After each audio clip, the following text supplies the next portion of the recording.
Հարավային Կալիֆորնիայում բացահայտված 16 միլիոն դոլարի կեղծ հոսպիսների սխեման փակվեց հայ ազգի ներգրավվածությամբ գերշահույթով բուժումները դատարանը վերագրեց ոչ թե բժշկությանը, այլ բանտային թերապիային։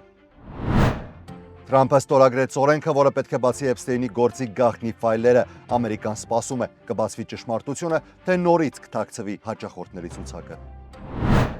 Կոնգրեսական Ալ Գրինն ասում է, մինչև Սուրբ Ծնունդ նախագահի իմպիչմենթի նոր սերիան պատրաստ կլինի ու մտադրություն ունի անգործություն չժառանգել հաջորդ սերնդին։ 6 օրենսդիրներ կոչ են անում զինվորականների մերժել ապօրինի հրամանները, իսկ Թրամփը դա անվանում է ապստամբություն, պատժվող մահվամբ։ Քաղաքական լարերը թեժանում են։ Նյու Յորքի ընտրված քաղաքապետ Մամդանին գնում է Սպիտակ տուն հանդիպելու նախագահին, ով նրան արդեն հասցրել է կոմունիստ անվանել։ Մամդանին ասում է, ես վախենալու բան չունեմ։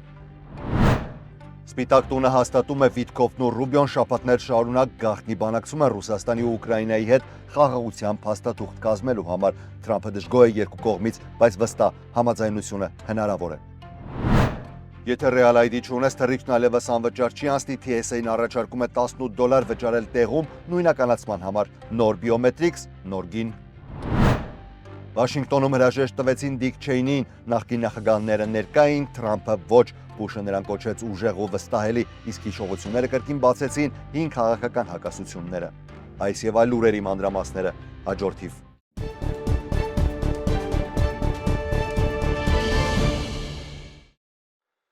Ողջույն բոլորին, USR Media YouTube-յան ալիքում ԱՄՆ գլխավոր լուրերն են այսօր բազմաբովանդակ թողարկում ենք պատրաստել, հուսանք, որ հավաքագրել են կարևորագույնը ձեզ իրազեկելու համար։ Ես Հարություն Մինասյանն եմ։ Եթե առաջին անգամ եք դիտում կամ նախկինում շրջանցել եք, անչափ շնորհակալ կլինեմ, որ բաժանորդագրվեք ալիքին։ Եվ եթե իսկապես ձեզ դուր է գալիս մեր կատարած աշխատանքը, ապա անպայման սեղմեք լայք կոճակը։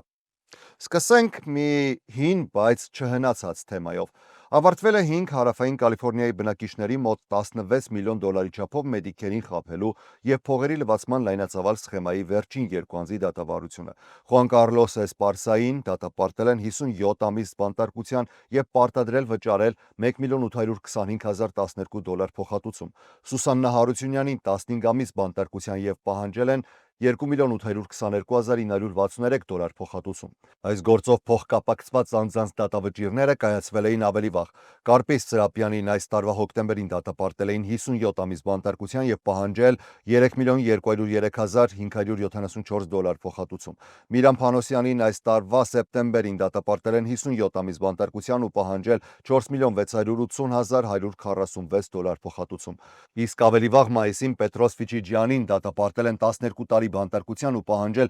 $17,129,060 փոխհատուցում։ ԱՄՆ դաշնային դատախազության տվյալներով խմբի անդամները ստեղծել են կեղծ հոսպիսային ընկերություններ ու լվացել ստացված գումարները, կողանալով միլիոնավոր դոլարներ։ 2019-ի հուլիսից մինչև 2023-ի հունվարը Էսպարսան, Ֆիչիջյանը և Սրապյանը ղեկավարել են 4 կեղծ հոսպիսներ։ Ընդունելով հիվանդների տվյալները, ընկերությունները մեդիկերին ներկայացնում էին հաշիվներ այնպիսի ծառայությունների համար, որոնք կամ բժշկական առումով անհրաժեշտ չէին, կամ ընդհանրապես չեն մատուցվել։ Դատական փաստաթղթերի համաձայն նրանք թաքցնում էին սխեման օգտագործելով օտարերկրացիների անունները և անձնական տվյալները, նրանց ներկայացնելով որպես ընկերությունների ֆիկտիվ սեփականատերեր, բացում էին բանկային հաշիվներ, ստորագրում վարձակալական պայմանագրեր և օգտագործում օտարերկրացիների անունով գրանցված բջջային հեռախոսներ։ Ընդհանուր մեդիկերը նրանց կեղծ հոսպիսներին վճարել է մոտ $16 միլիոն։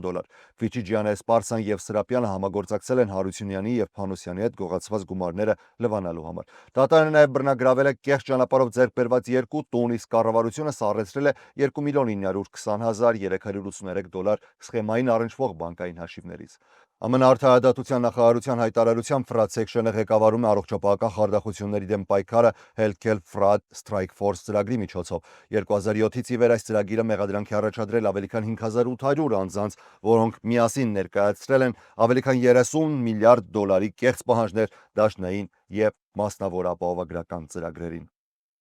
Դոնալդ Թրամփը ստորագրել է օրենքը, որը պարտավորեցնում է հրապարակել արդարադատության նախարարության սեռական հանցագործ Ջեֆրի Էփստեյնի գործով նյութերը։ Նա այս մասին հայտնել է True Social-ում հրապարակված գրառմամբ։ Նոր բացահայտվող փաստաթղթերը կարող են լույս սփռել Էփստեյնի գործունեության վրա։ Այդ տարիներին Էփստեյնը շփվում էր պաշտոնյաների և հայտնի գործիչների հետ, այդ թվում Թրամփի։ Մենք Էփստեյնի հետ կապ չունենք, դեմոկրատներն են կապված, գրել է Թրամփը, սակայն սկանդալը ամիսներ շարունակ հետևում է իրեն, մասնավորապես այն պատճառով, որ նախկինում նա իր կողմնակիցների շրջանում տարածում էր Էփստեյնի շուրջ տարբեր դավադրական տեսություններ։ Թրամփի շատ կողմնակիցներ հավատում էին, որ նրա վարչակազմը թաքցրել է Էփստեյնի կապեր ազդեցիկ մարդկանց հետ եւ մանրամասներ նրա մահվան մասին։ Էփստեյնին 2019-ին մահացած էին գտել Նյու Յորքի բանտում, մահը պաշտոնապես որակվել է որպես ինքնասպանություն։ Արդարադատության նախարար Փեն Բոնդին հայտնել է, որ նախարարությունը հրապարակելու է Էփստեյնի գործին վերաբերող նյութերը 30 օրվա ընթացքում։ Մենք հետևելու ենք օրենքին։ Օրենքը 3 ընդունվեց կոնգրեսի 2 պալատներում։ Մենք կատարելու ենք օրենքի պահանջները, միաժամանակ պաշտպանելով զոհերին եւ ապահովելով առավելագույն թափանցիկություն, ասել է Բոնդին։ Սակայն հրապարակումը լիարժեք չի լինելու։ Օրենսդրությունը թույլ է տալիս արդարադատության նախարարությանը չհրապարակել տվյալներ, որոնք վերաբերում են Էփստեյնի զոհերի անձնական տեղեկություններին կամ կարող են վնասել շարունակվող քննություններին։ Նախարարությունն այս հիմնավորմամբ հաճախ է մերժում տեղեկությունների հրապարակումը։ Վերջին հարցումները ցույց են տվել, որ ամերիկացիների 70%-ը համոզված է, որ կառավարությունը թաքցնում է Էփստեյնի այսպես կոչված հաճախորդների մասին տեղեկությունը կամ, ինչպես սիրում են իրենք ասել, հաճախորդների ցուցակը։ Ամերիկյան քաղաքականությունը վերջին շրջանում սերիալ է հիշեցնում, որտեղ ամեն սեզոնում նոր ճակերտավոր պատմական իրադարձություն պետք է տեղի ունենա։ Եվ ահա, կոնգրեսական Ալ Գրինն այսօր նոր սեզոնի անոնսն է արել։ Հայտարարել է, որ մինչև Սուրբ Ծնունդ կոնգրեսը կստանա նախագահ Թրամփի դեմ իմպիչմենտի հոդվածները։ Գրինն ասել է. «Սա պահ չէ, սա շարժում է եւ մենք ժառանգել ենք դեմոկրատիա, որը պետք է պահպանենք»։ Սա առաջին անգամը չէ, որ Գրինը փորձում է իմպիչմենտի նոր էջ բացել։ Հիշեցնեմ, իր առաջին փորձերի ժամանակ նա մի անգամ բառացի ասել էր. «Եթե մենք իմպիչմենտ չհայտարարենք այս նախագահին, նա կնորմալացնի աննորմալը»։ Այն ժամանակ նրա նախաձեռնությունը մեծ մասամբ դիտարկվեց որպես քաղաքական կատակերգություն, այս անգամ ավելի շատ դրամա է։ Գրինը եւ նախաձեռնության կազմակերպիչները կոչ են անում ամերիկացիներին հավաքվել նոյեմբերի 22-ին Լինքոլնի հուշարձանի մոտ, խաղաղ հավաքի, ինչպես նշում են կազմակերպիչները, եթե ինչ-որ մեկը անկարգություններ էլ անի, ուղղակի ասեք, նա մեզ հետ չի։ Թեև նախաձեռնությունը ներկայացվում է որպես ժողովրդավարության փրկություն, դեմոկրատական կուսակցության ներսում ամբողջական աջակցություն չունի։ Քաղաքացիական խմբերի տվյալներով ներկայումս ընդամենը 80 կոնգրեսական է բացահայտ կողմ իմպիչմենտին։ Իհարկե, Գրինը դա դեմոկրատների ներսում պառակտում չի համարում։ Նա իրեն անվանում է ազատագրված դեմոկրատ, չգնված, չղեկավարվող եւ չվախեցող։ Գրինի մեկնաբանությամբ Թրամփի գործողությունները սահմանադրական հիմքով պատժելի են եւ Գերագույն դատարանը վերջին որոշումների արդյունքում նախագահին տալով որոշ անձեռնմխելիություն ավելի հրատապ է դարձրել կոնգրեսի քայլերը։ Եթե հիմա չգործենք, հաջորդ սերունդն այլևս դեմոկրատիա չի ժառանգի, ամփոփել է Գրինը։ Մեկ այլ սերիալ սոցհարթակում ԱՄՆ նախագահ Դոնալդ Թրամփը մեղադրել է մի քանի դեմոկրատ կոնգրեսականների ապստամբության մեջ, հայտարարելով, որ այն պատժվում է մահով։ Օրենսդիրները, որոնք զինված ուժերում կամ հետախուզական համակարգում ծառայած վետերաններ են, կոչ էին արել ամերիկացի զինծառայողներին պաշտպանել սահմանադրությունը եւ չկատարել ապօրինի հրամաններ։ Տեսանյութը, որը տևում է ընդամենը 90 վայրկյան, 6 օրենսդիր Էլիսա Սլոտքինը, Արիզոնայի սենատոր Մարկ Քելին, ինչպես նաև ներկայացուցիչներ Ջեյսոն Քրոն, Քրիս Տելուզիոն, Մեգի Գուդլանդերը եւ Քրիսի Հալուհան ուղղակիորեն դիմում են զինվորականներին։ Տեսանյութում օրենսդիրները ներկայացնում են իրենց ծառայության պատմությունը։ Նրանք հայտարարում են, որ Թրամփի վարչակազմը մեր համազգեստով զինծառայողներին կանգնեցնում է ամերիկացի քաղաքացիների դեմ։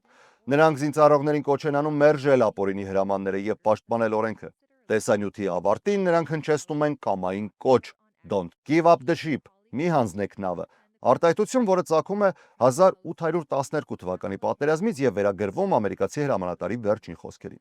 Զինծառայողները, հատկապես հրամանատարները, պարտավոր են մերժել այն հրամանը, որը նրանք գնահատում են ապօրինի։ Հրամանատարներն ունեն ռազմական իրավաբաններ, որոնցից կարող են խորհրդատվություն ստանալ, սակայն շարքային զինծառայողները, որոնք իրականացնում են այդ հրամանները, սովորաբար նման հնարավորություն չունեն։ Ընդհանուր իրավական նախադեպերը սահմանում են, որ պարզապես հրաման էին կատարում խոսքը, որը հայտնի է որպես Նյուրնբերգյան պաշտպանություն, չի ազատում պատասխանատվությունից։ Միևնույն ժամանակ ԱՄՆ զինված ուժերի օրենսգիրքը պատժում է այն զինվորներին, որոնք չեն կատարում այն հրամանը, որը հետագայում համարվում է օրինական։ Սենատի դեմոկրատական առաջնորդ Չակ Շումերը ելույթում զգուշացրել է, որ Թրամփը կայծ է նետում մի երկրի վրա, որը լի է քաղաքական բենզինով, իսկ ներկայացուցիչների պալատի խոսնակ Մայք Ջոնսոնը հայտարարել է, որ չի կարծում, թե Թրամփը կոչ է անում բռնության, պնդելով, որ նա պարզապես հանցագործություն է բնութագրել եւ որ դեմոկրատների տեսանյութը կատարյալ անպատասխանատու է։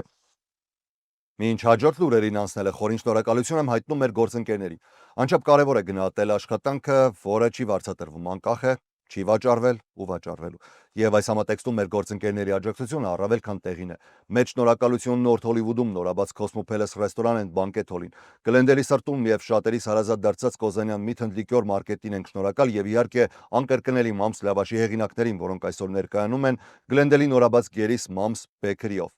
Շնորհակալ ենք նաև մեր հետևորդներին, նրանց, ովքեր հալիքին ֆինանսական աջակցություն են ցուցաբերում ամսական բաժանորդագրությամբ։ Դուք նույնպես կարող եք ձեր փոքրիկ լումաններ դնել մեր զարգացման գործում սեղմելով Join կոճակը եւ ընտրելով փաթեթը։ Բարձ ասած, պատկերացրեք, որ մեզ մեկ բաժակ տաք սուրճ եք հյուրասիրում ամիս ընդամենը մեկ անգամ։ Շնորհակալ ենք ձեր վստահության, աջակցության եւ ձեր ամեն րոպեի համար, որ տրամադրում եք մեզ եւ շարունակենք լուրերը ներգաղթի երկու թեմա, Դաշնային ներգաղթի լայնածավալ գործողությունը, որը վերջին օրերին կենտրոնացած էր Հյուսիսային Կարոլինայի ամենախոշոր քաղաքում Շարլոտում, ավարտվել է տևելով մեկ շաբաթից քիչ։ Սահմանապահ ծառայության աշխատակիցներն այժմ իրենց ուշադրությունը տեղափոխում են Նյու Օրլեան, որտեղ սպասվում է հաջորդ խոշոր գործողությունը, բայց ավելի երկար ժամկետով։ Նախապատրաստական փուլում մինչև 250 դաշնային զինվոր կարող են ժամանել Նյու Օրլեան արդեն ուրբաթ օրը, իսկ գործողությունը կսկսվի դեկտեմբերի սկզբին ու կտևի մի քանի ամիս։ Դաշնային իշխանությունները հայտնել են, որ Հյուսիսային Կարոլինայում ներգաղթի գործակալներն իրականացրել են ավելի քան 250 ձերբակալություն։ Դաշնային ներգաղթի ծառայությունները հունվարից ի վեր ամբողջ երկրով ակտիվացրել են վերահսկողությունը, կալանավորումների թիվը հասցնելով պատմական բարձր ցուցանիշի։ Խոշոր եւ փոքր բնակավայրեր ամեն օր հայտնվում են թիրախում, ներառյալ Փորտլենդը, որտեղ միայն հոկտեմբերին իրականացվել է ավելի քան 560 ներգաղթի ձերբակալություն։ Միացյալ Նահանգների հարավային սահմանին կյանքը տեսանելիորեն փոխվել է այն պահից, երբ նախագահ Դոնալդ Թրամփը ստանձնեց պաշտոնը։ Ըստ ԱՄՆ պաշտոնական տվյալների, ապօրինի սահմանային հատումները կտրուկ նվազել են, նույնիսկ հասել են 0-ի։ Փոփոխությունները հատկապես նկատելի են Մեքսիկայի կողմում գտնվող ներգաղթյալների ապաստարաններում, հատկապես Տիխուանայում, որտեղի սահմանային անցումը դեպի Սան Դիեգո աշխարհում ամենածանրաբեռնվածներից մեկն է։ Յուվենթուս 2000 ապաստարանում նախկինում մինչև 200 ներգաղթյալ էր գիշելում հատակին, երբեմն նույնիսկ մայթին ընկած, ասել է ապաստարանի տնօրեն Խոսե Մարիա Գարսիան։ Այսօր այդ թիվը մոտ 20 է։ Գարսիան նշել է, որ այս տարի ամեն ինչ ամբողջությամբ փոխվել է։ Այդ մարդկանց համար օգնության ծրագրեր գրեթե չկան, եւ նրանք պարզապես հաստատվում են քաղաքում։ Ոմանք էլ փորձում են անցնել սահմանը, բայց իրականությունն այն է, որ մեծամասնությունը մնում է Տիխուանայում կամ սահմանային շրջաններում։ Այլ ապաստարաններն էլ են հայտնում թվերի կտրուկ անկման մասին, հատկապես այն բանից հետո, երբ Թրամփը չեղարկեց ապաստան հայցողների մի շարք իրավունքներ, խոստացավ զանգվածային արտաքսումներ եւ ներգաղթի վերահսկողությանը հատկացրեց $170 միլիոն։ Օրինակ, Ambassadors of Jesus ապաստարանը, որը Բլերի վրա գտնվող համալիրը, ներառում է հանրակացարաններ, եկեղեցի, դպրոց։ Մեկ տարվա ընթացքում իր հյուրերի թիվը ընկել է 1200-ից ավելի քան մի քանի անգամ։ Այն ներգաղթյալները, ովքեր մնում են ապաստարաններում, հիմնականում չեն կարող վերադառնալ իրենց երկրներ։ Մեքսիկացիները վախենում են վերադարձից, վենեսուելացիներն ասում են, որ այնտեղ իրենց կպատժեն, նույնը պատմում են նաև կուբացիները, իսկ Բայդենի վարչակազմը ապաստան էր տալիս նրանց, ովքեր կարող էին ապացուցել հալածանքի իրական վտանգ։ Այդ ընթացքում ներգաղթը հասավ պատմական առավելագույնի եւ ներգաղթյալների ծագման երկրները զգալիորեն նաև բազմազան դարձան։ Իսկ հունվարի 20-ին Թրամփը արտակարգ լիազորություններն օգտագործեց ապաստան ներկայացնելու գործընթացը ամբողջությամբ դադարեցնելու համար։ Այս ապաստանի փակումը եւ ԱՄՆ-ում ուժեղացված ներգաղթի վերահսկողության կադրերը վախեցրել են շատերին, ստիպելով մեծ մասին հրաժարվել դեպի ԱՄՆ շարժվելու մտքից։ Նյու Յորքի ընտրված քաղաքապետ Զորան Մամդանի նախատեսում է ուրբաթ օրը մեկնել Վաշինգտոն Թրամփի հետ հանդիպման, որը կարող է դառնալ կտրուկ հակադրության մեջ գտնվող երկու քաղաքական գործիչների բախում։ Նրանք ամիսներ շարունակ քննադատել են միմյանց։ Մամդանին այսօր ճեպազրույցում ասել է, որ չի մտահոգվում այն հավանականությունից, որ նախագահի հետ սպասվող հանդիպումը կարող է քաղաքական ծուղակ լինել, ընդգծել է, որ իր նպատակն է Օվալաձև աշխատասենյակում քննարկումը կենտրոնացնել քաղաքի ճգնաժամի լուծման վրա։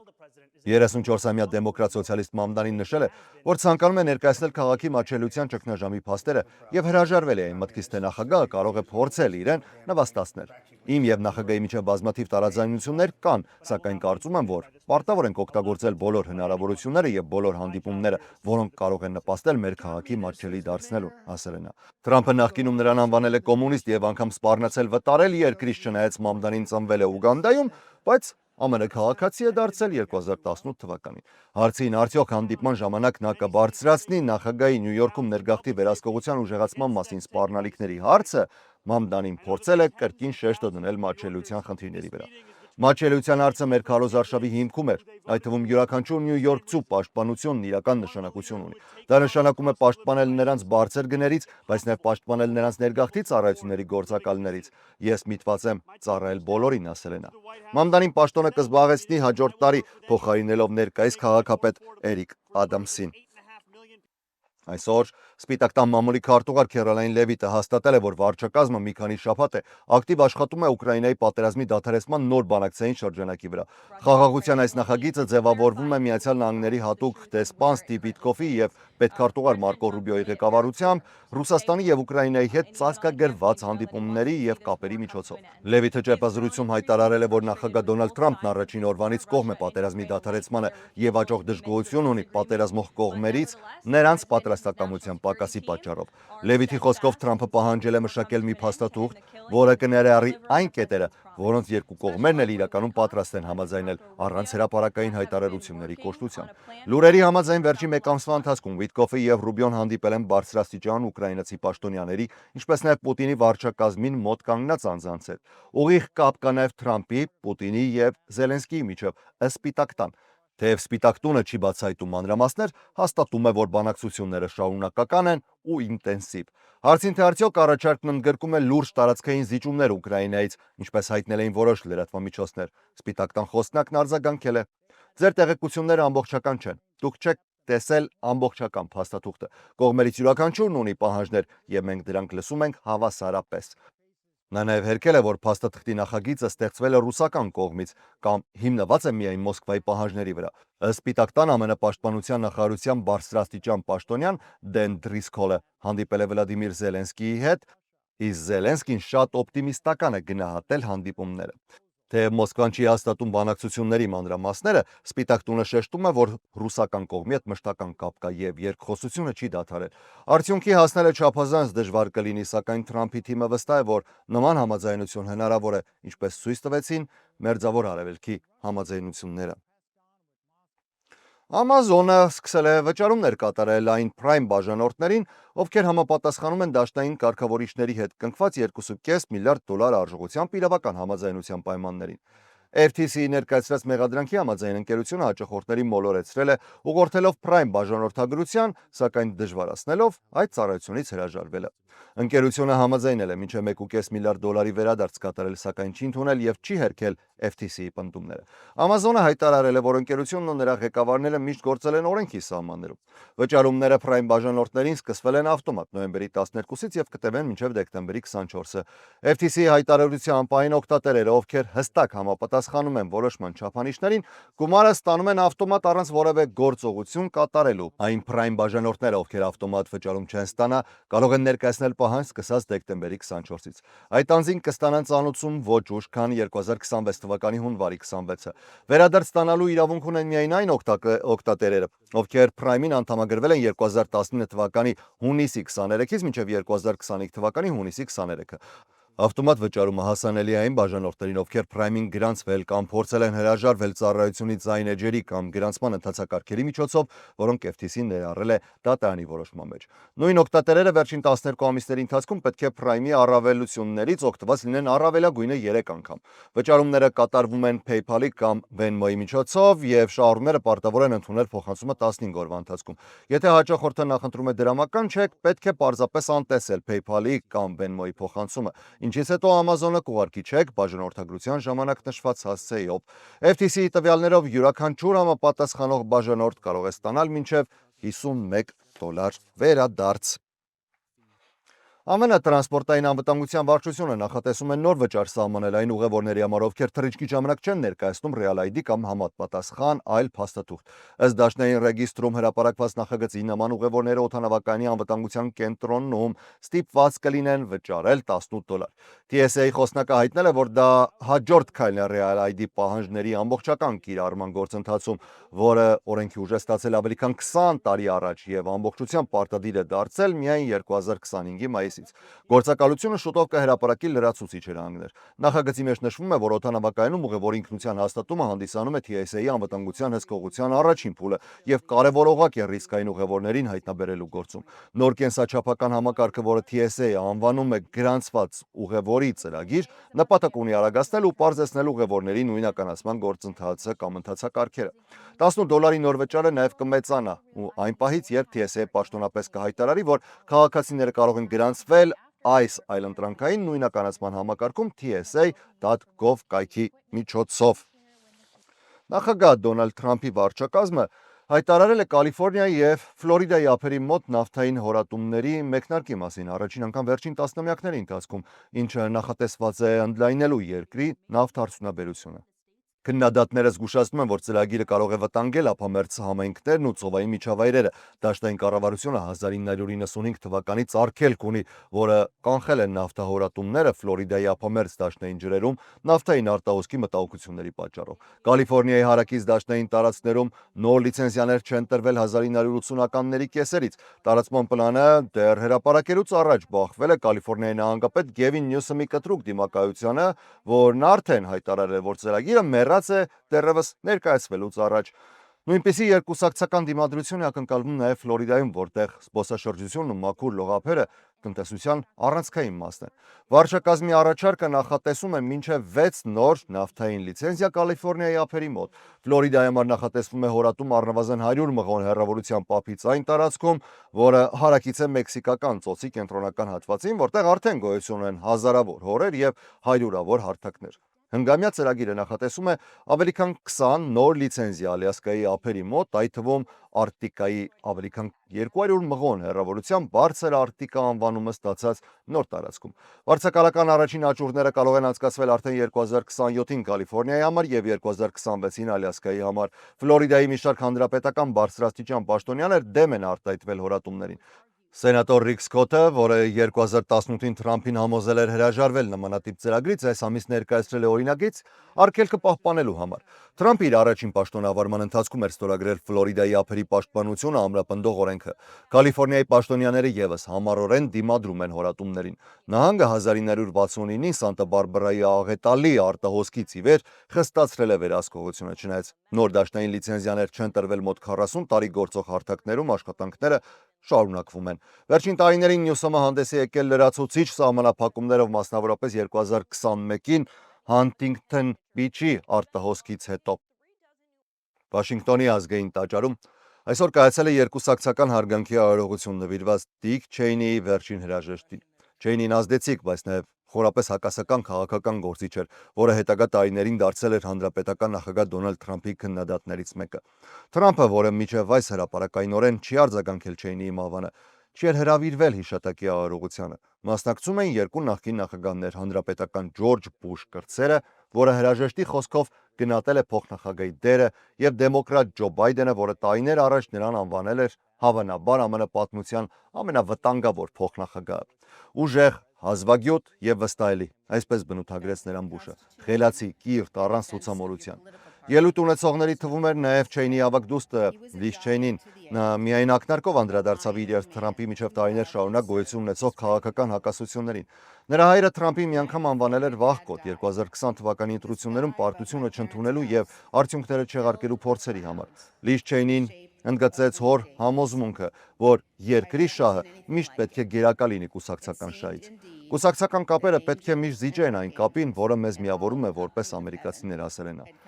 Փոխնախագահ Ջեյ Դի Վենսը նույն ժամերին մեկ այլ միջոցառմանն էր մասնակցում եւ խոսել է Չեյնիի մասին։ Այո, կան քաղաքական տարաձայնություններ, բայց նա մարդ էր, որը ծառայում էր իր երկրին։ Ցավակցում ենք նրա ընտանիքին։ Վենսը եւս հրավիրված չէր հուղարկավորությանը։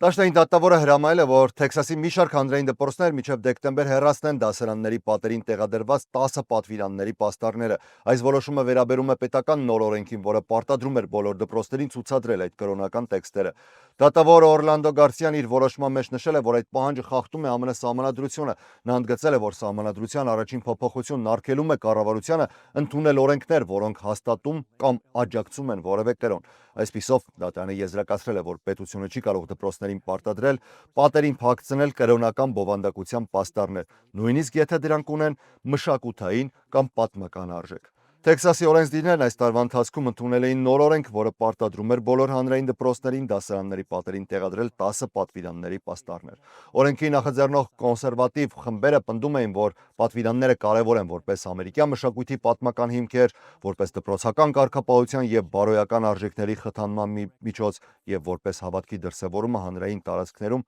վերականգնելու քայլ։ Սակայն բազմաթիվ ծնողներ, ուսուցիչներ ու իրավապաշտպան կազմակերպությունները առարկել էին, պնդելով, որ հանրային դպրոցները պետական հիմնարկներ են եւ դրանցում պարտադրված կրոնական տեքստերի ներկայությունը խախտում է բոլոր ուսանողների իրավունքները, անկախ նրանց հավատքից կամ աշխարհայացքից։ Այս վճիռը հերթական փուլն է ԱՄՆ-ում շարունակվող լայն բանավեճի, որը վերաբերում է հարցին հանրային դպրոցները կարող են պարտադրված լինել ներկայացնելու քրիստոնեական կրոնական տեքստեր։ Նմանատիպ դեպքեր արդեն արձանագրվել են։ Հունիսին դաշնային վերաքննիչ դատանը արգելեց Լուիզիանային կիրառել նման օրենք։ Հոկտեմբերին Օքլահոմայի կրթության վարչությունը հետ վերցրեց իր 2024 թվականի կարգադրությունը, որը պարտադրում էր յուրաքանչյուր դասանում ունենալ աստվածաշունչ եւ օգտագործել այն դասավանդման մեջ։ Այդ քայլի եղավ մի շարք սահմանադրական բողոքների եւ նահանգի Գերագույն դատարանի միջամտության արդյունքում։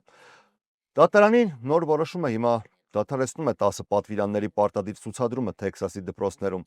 բայց նաև ազդարարում է, որ պետությունը չի կարող ուսումնական հաստատություններին պարտադրել